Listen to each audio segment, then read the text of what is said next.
They have lifted up others and fought for equality. I'm invested in the work that we do. We are champions for justice for all people. Meet some of the women who have shaped Bloomington-Normal through advocacy, coming up on WGLT's Sound Ideas.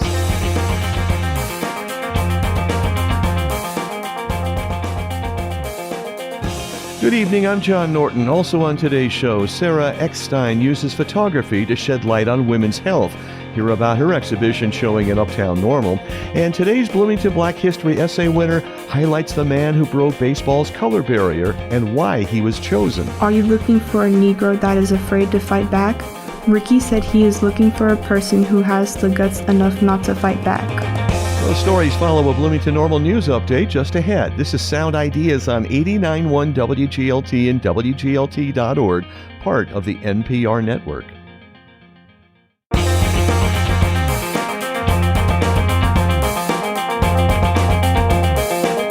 From the campus of Illinois State University in Normal, this is WGLT's news magazine, Sound Ideas. Good Friday evening. I'm John Norton. March is Women's History Month, and every weekday on WGLT, you're hearing a new episode of a series we're calling 21 Women Who Shaped Bloomington-Normal. Well, this week we're featuring women who use their voices and their time to make Bloomington-Normal a better place through advocacy.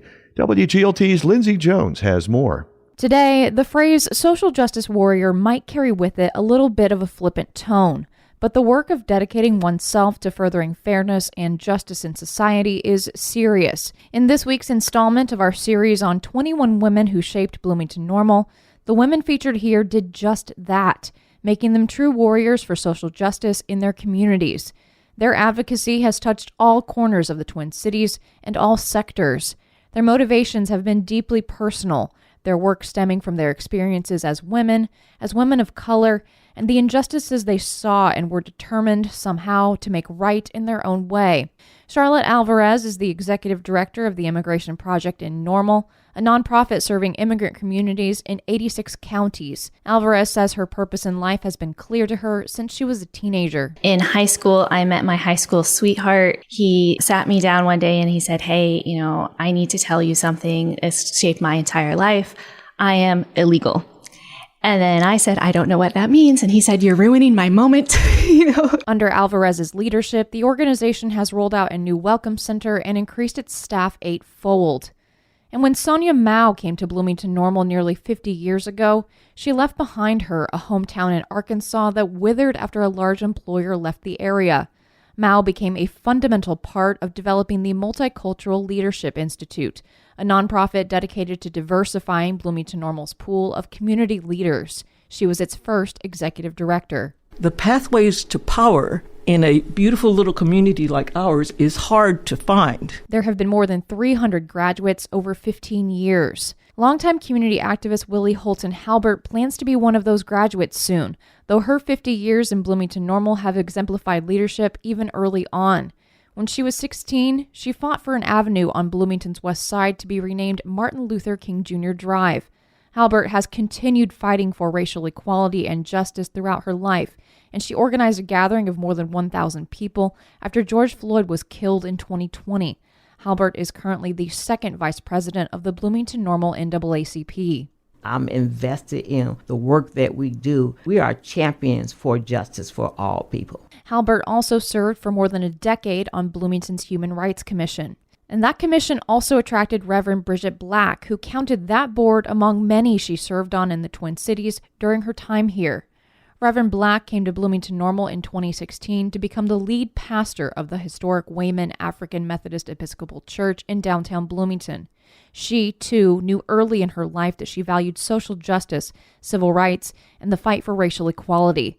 In her 6 years in Bloomington-Normal, she served on the Citizen Police Review Board, worked with the Not in Our Town nonprofit, and mentored youth at her church.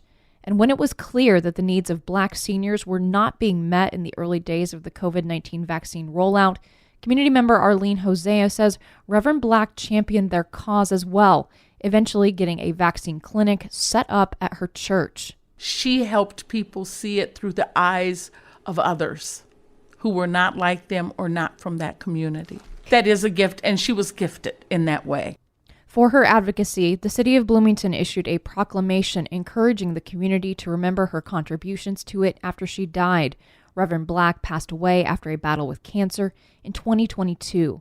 And though she wasn't in the area for a long time, she made her 6 years here count.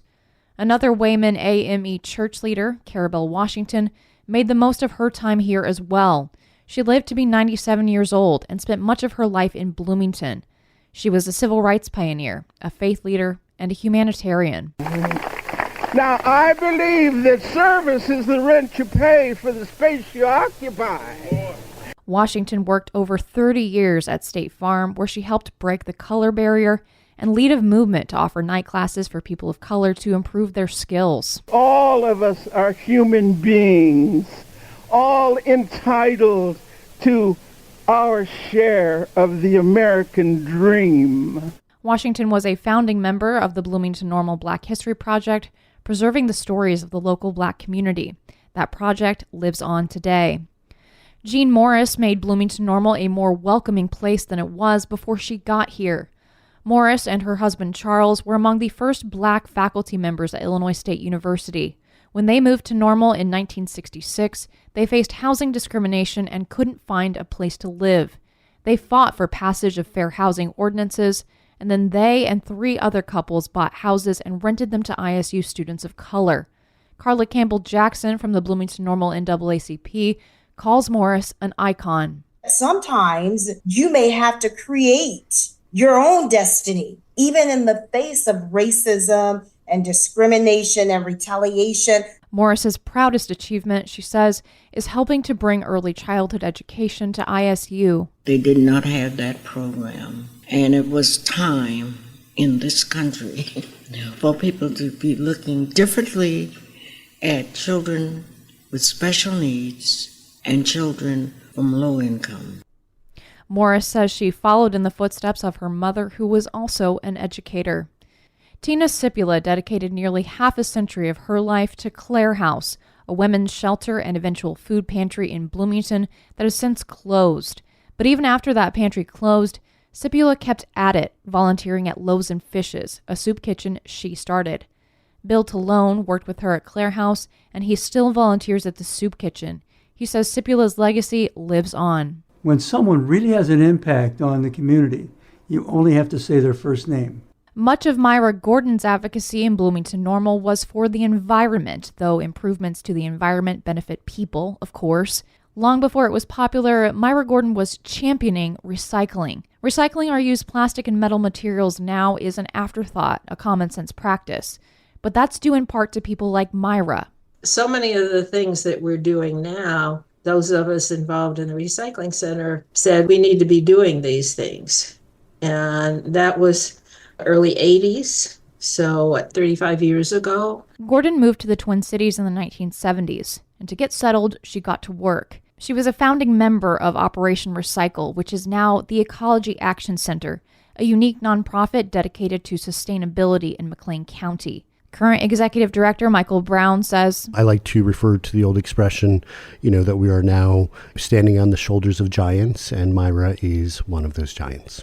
Later in her life, she became the executive director of the growing Philanthropic Community Foundation. Myra and her husband recently retired to Massachusetts, but even today she still remains active on the Ecology Action Center's board.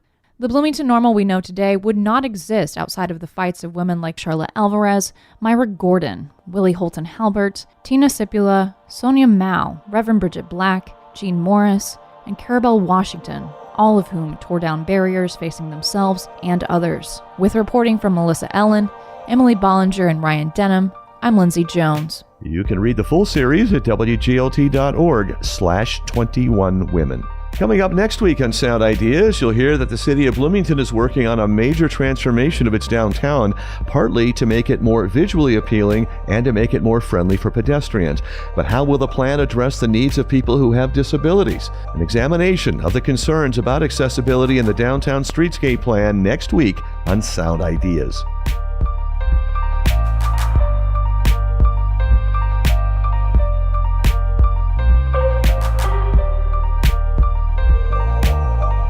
John Shue remembers hearing voices in his head as a child. calling me repulsive and unworthy. And in order to gain some control, I started to do things to try to make myself become smaller. John Chu talks about the semi-autobiographical novel of his eating disorder, Louder Than Hunger. Saturday on Weekend Edition from NPR News. Listen tomorrow between 7 and 10 a.m. on 89.1 WGLT.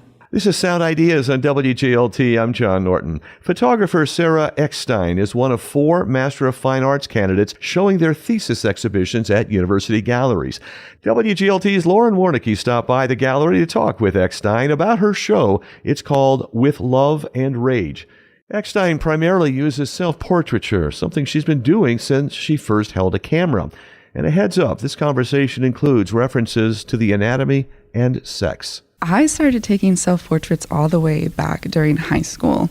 And I think looking back at the time, I wasn't really considering it as like a fine art thing. It was more just me documenting myself. But as I have been doing this for the past 10 or 11 years now, looking back, I realized that I started doing it as a way to document myself and the changes happening in my body. I like looking back, and I think of it as like an archive of myself. Can you talk about the blurred lines between selfies and self-portraiture? I think the biggest divide for me is using digital versus using film. With film, I think I started doing it because it required me to slow down when I'm taking these pictures. Rather than holding my phone where I can like see my reflection in myself, shooting film, it requires a lot more time to kind of sit with the camera, knowing the technical aspects of using the different types of cameras. It takes a lot more time to focus and frame everything. And I really think that had me like consider the framing a lot more, how I was presenting myself in the picture rather than this very kind of like instantaneous aspect. So I know you do other styles of photography too. You do concert photography, you've done landscapes, and the choice to come to grad school, was that really about diving more into self-portraiture? Yes, entirely. When I was doing my applications, I was like, should I put in some of my landscape and concert work? And I decided to just go solely with my self-portraiture and self-representation work, because that is what I really wanted to focus on as kind of the core of my fine art practice. Yeah. Something that I notice, and we'll dive in a little bit to the more subversive undertones of the work related to your chronic illnesses, but they strike me as boudoir portraits, which are incredibly vulnerable, I think, for the subject. And as both the photographer and the subject, I wonder about how you may wrestle with that vulnerability. No, it's something I've thought about a lot. It's come up in a lot of my critiques, kind of like that, the interplay between like subject and object with that. And of course, there's a lot of history of like voyeurism and the gaze, especially with nude women in photographs. But I think for me, the fact that I am the one that is taking the picture is a huge part of that, and kind of like reclaiming that gaze and agency with that. And in a lot of my portraits, I keep the camera in them, so you can see 100% that I'm the one taking this picture. And I think it's a little bit different than having the camera on a tripod pointing back at me. It's kind of like the camera is my companion, my partner, and I'm like working with it rather than something that's being like taken of me. You mentioned right at the top that a lot of the motivation around self-portraiture was watching your body change and wrestling with the changes and symptoms of the illnesses that you deal with. So I'm going to struggle with the pronunciation. So I'm going to let you explain what exactly, those conditions are and how they've affected your life. So growing up, I was diagnosed with vaginismus, which is a chronic condition that causes involuntary contractions of the vaginal muscles during penetration. And it makes things like inserting a tampon, having a pelvic exam, and of course penetrative sex extremely painful, if not entirely impossible. And I also have an conjoining condition called vestibulodynia, which is chronic nerve damage in the opening of the vagina. And those two together, as you can imagine, growing up as a young woman, I was not able to kind of have the sex that I feel like all of my peers were having. I wasn't able to go swimming on field trips if I had my period because I wasn't able to use a tampon. And it was extremely alienating as a young woman to be kind of like left out of these things. And I kind of kept to myself because it's not discussed a lot, female sexual health in general, let alone female sexual health health when it deals with pain. So I thought for the longest time, like, I'm the only person that's dealing with this. Nobody else kind of like understands what I'm going through. Did the decision to kind of add the women's and gender studies add on to your master's program, did that come later, or was that always the intention in coming to ISU? I actually did not know about the WGSS program when I came here, but as soon as I found out about it, I jumped on it immediately. And a couple semesters ago, I did an independent study with Dr. Bailey, who is the director of the WGSS department. And I wanted to make my own flyer that goes in the bathrooms that ISU does. They unfortunately said they were not able to put it in their bathrooms because it dealt with medical terminology, and that was outside their scope of view. But they gave me a little nudge and said, it's an 8.5 by 11 piece of paper, horizontally formatted, and kind of gave me the okay to do it anyways. So I designed this flyer about vaginismus that is very kind of like base level introductory, and me and my fellow graduate student Jade, we installed them about 200 flyers around campus in the bathrooms the night before Valentine's Day. But which felt more vulnerable, kind of being in the medical and activist space, or the artistic interpretation of that? Ironically enough, sometimes I think it's like the medical research aspect of it. For some reason, my writing, to me, words on paper, will feel more vulnerable than a naked photo of me on a gallery wall. And I've been trying to wrestle with that myself, because you would think it would be the opposite, but for some reason, writing to me is just so much more vulnerable, because in the papers that I'm writing and kind of like presenting at the symposiums or whatnot, it is very research-based, but I'm, of course, pulling from my lived experiences and talking very explicitly about what I've experienced and having like very horrible and traumatic experiences with partners. I notice in some of the text that you've put out, both related to interactions with medical providers, not believing you, common theme in women's healthcare, and also partners not believing you or not checking in with you. I can't even imagine going through that in some of the most intimate moments of your life, both in the medical setting and then in interactions with partners. And I guess the question is, has this helped? Absolutely. And I think a lot of my work is rooted in those lived experiences, but then can hopefully encourage other people to kind of speak up about this and provide information to them. Again, like I said, I've been doing self-portraiture for a long time, but for a while I was photographing myself in this very kind of like sterile medical way, because being naked in doctor's offices and having like these old gynecologists that could be my grandfather, like looking up my pants more than any other partner had. It was super kind of like, I felt really alienated from my body as a woman, as a sexual being, as anything. And then slowly I started photographing myself more and more in kind of like sensual positions, and photographing myself like in bed wearing outfits and kind of like underwear and lingerie that I felt super confident in, and kind of using photography as a tool to build back up that confidence in myself. With Love and Rage is part of Illinois State University's Master of Fine Arts thesis exhibition, and that's at University Galleries in Uptown through March 28th. A free artist's reception is scheduled for next Wednesday at University Galleries. Photographer and MFA candidate Sarah Eckstein spoke with WGLT's Lauren Warnicki. This is Sound Ideas on WGLT. The winners of this year's City of Bloomington Black History Essay Contest include Jocelyn Brooks, a sixth grader at Bloomington Junior High School. In her essay, Brooks tells of a towering figure who broke barriers in sports and society. Black History Month. You may be wondering, why is that bold? It's important. People have sacrificed lives or have saved lives, and we honor them this month, but one specific person really stands out to me: Jackie Robinson. Jackie Robinson was an African-American man born in Cairo, Georgia on January 31st, 1919, as the youngest child of 5. After his father left in 1920, when he was 2, they moved to California. She tried her hardest to support herself and her kids, working multiple jobs to keep them stable. Even though they were in Los Angeles, they were poor. The Robinsons couldn't do much since they were people of color, as they got left out of most activities and locations. But that mostly changed when Jackie got into John Muir High School in 1935. His older brother Mac was an athlete that inspired him to do athletics. He ultimately earned varsity letters in basketball, baseball, football, and track while in high school. After graduating high school, he went to Pasadena Junior College for 2 years to continue his success in all 4 sports. After his brother died in a motorcycle accident, he honored his memory by enrolling into UCLA in 1939. He quickly became the first Bruin to earn varsity letters in 4 sports. While at UCLA, Jackie met his future wife, Rachel. He spent 2 years playing semi-professional football in 1942, then got drafted into World War II in 1943, but he never saw combat. In early 1945, he got drafted into the baseball Negro League team, the Kansas City Monarchs.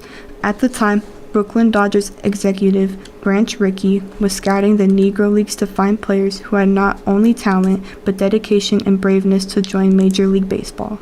Rickey said that if he had Robinson on the team, he could not respond to racial abuse.